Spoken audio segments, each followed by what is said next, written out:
worker in this country occurred 38 years ago, 1973. With all the gains of GNP, all the innovations, it's all gone to the top.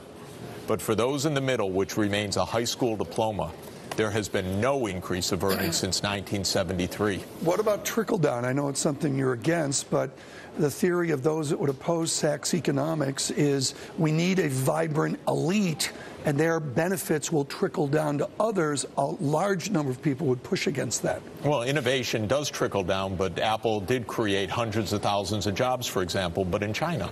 If we can't compete, we don't get the jobs at home. The jobs go abroad even when the great innovations occur. We have a worldwide economy, an integrated economy. The jobs can be anywhere. And what our firms are telling us right now is they can't hire Americans with the skills they need. So either they take the jobs offshore or they apply for more H-1B visas, one of the two. This is a broken system. We've got our kids dropping out of school. We have our kids dropping out of college. We have our kids not finishing high school even, to huge numbers.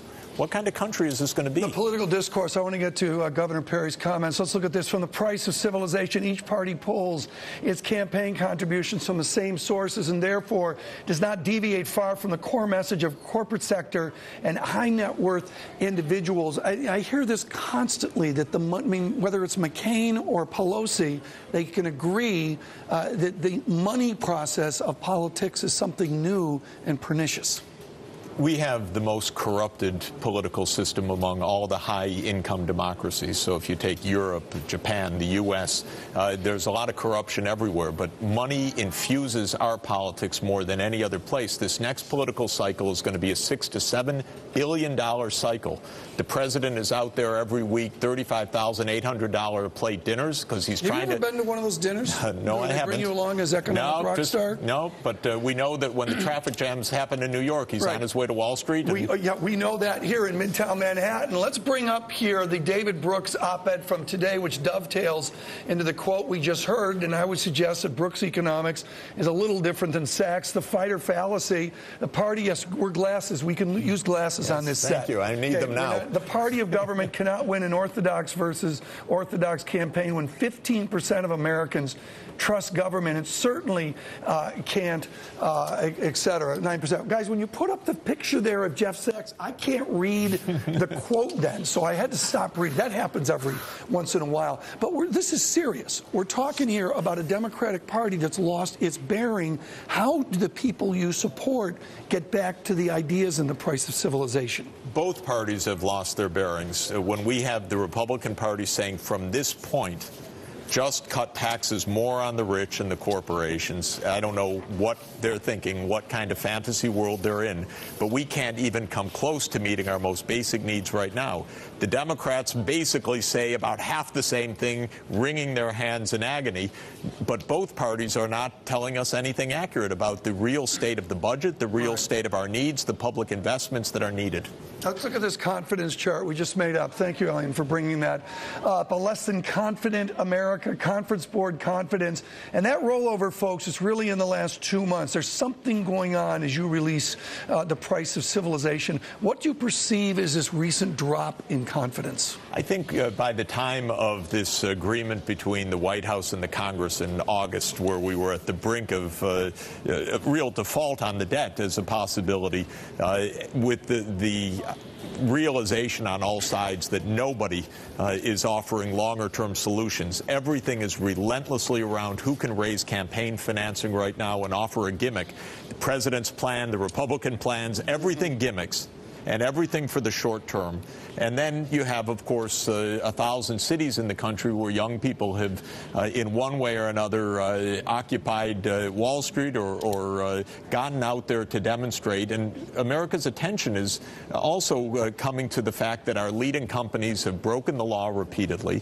This isn't about envy. This is about irresponsibility. Broken the law in which way? Well, for instance, Citigroup just paid a big fine, $280 million, for having committed financial fraud when they got together with a hedge fund to sell toxic assets. J.P. Morgan paid a $150 million fine. Goldman Sachs paid a $560 million. Business? They may consider it that way, but the rest of us consider it really a scandalous mismanagement of our financial sector. Don't we need those corporations, or at least some corporations, to invest to create jobs? Of course we do. We've got this corporate juggernaut with Rick Sherlin today on Bloomberg Surveillance, the cash buildup, repatriated earnings. The earnings that Microsoft has sitting in the till abroad is remarkable. Do you agree with Governor Perry that we've got to repatriate those funds? We have to understand why those funds are there in the first place. We have allowed these companies, with the knowledge of the politicians and the IRS, to game the system. They're allowed to take their profits and book them as foreign profits. Right. They do that through transfer pricing of intellectual property, among other things. Then they park them in Bermuda, in the case of Google, or in the Cayman Islands, where there's zero taxes. Then they say we have, by gaming how the accounting is done, they book them at zero profit, zero taxation. Then they say, let us bring them home at zero taxation. We have to stop the gaming in the first place, where they're able to declare their profits as Cayman Islands profits or Bermuda profits. That's just a game, and it's a racket. And that's why the corporate tax take is at the lowest level in modern times right now, 1.5% of gross domestic product, because it's all been allowed to be put abroad. Jeff Sachs with us, folks, The Price of Civilization. We're going to come back. I want to talk to him further about the book, also about the state of economics. It's great. It's read it. Look at that. It's thin. It's the new trend. Ike Green's book is about the same thickness. We like these books. They're to the point and they're sharp. More with Jeff Sachs, Surveillance Midday. I want to bring up profit juggernauts. This is the chart that gets Jeff Sachs going. Let's bring it up here. America observes a corporate juggernaut. Your critics would say, okay, what's wrong with this? These people create jobs, they're corporations, they're hugely profitable. Is it just with globalization that labor in America doesn't get to participate?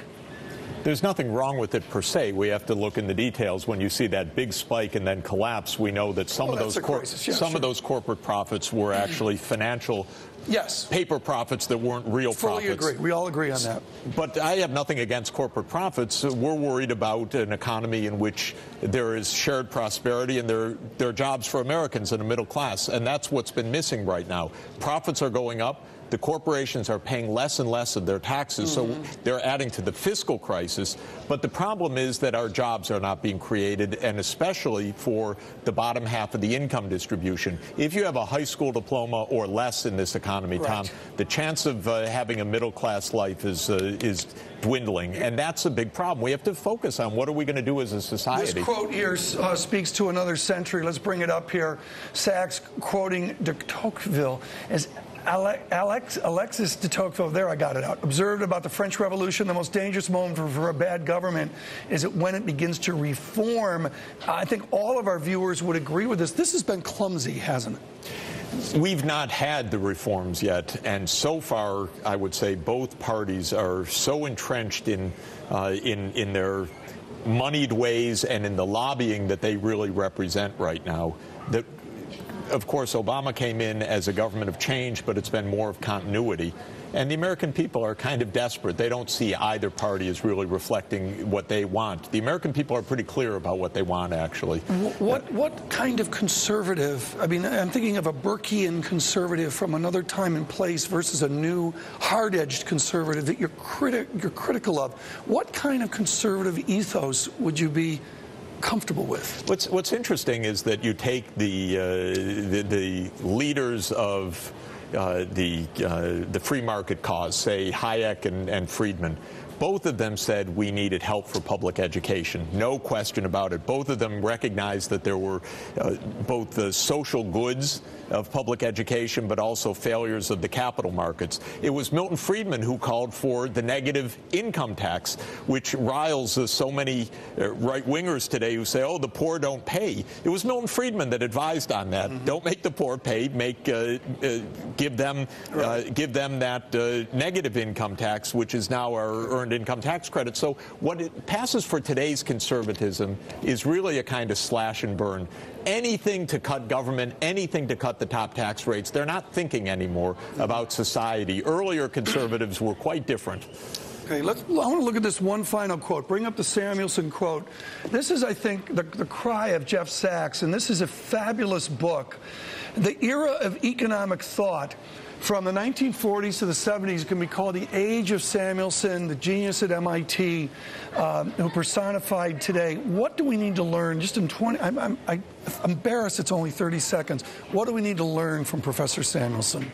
That we need a mixed economy, a market economy to be sure, a government that is effective, fair, and looking after common interests and after the physical environment also. A mixed economy, both markets and the public sector. Very good. Jeff Sachs, thank you so much. The Price of Civilization. Look at this book here. This is from Jeff Sachs of a few years ago. We dug this up. Poland's jump to the market economy, out on Samuelson's MIT Press. Surveillance Midday. Wonderful.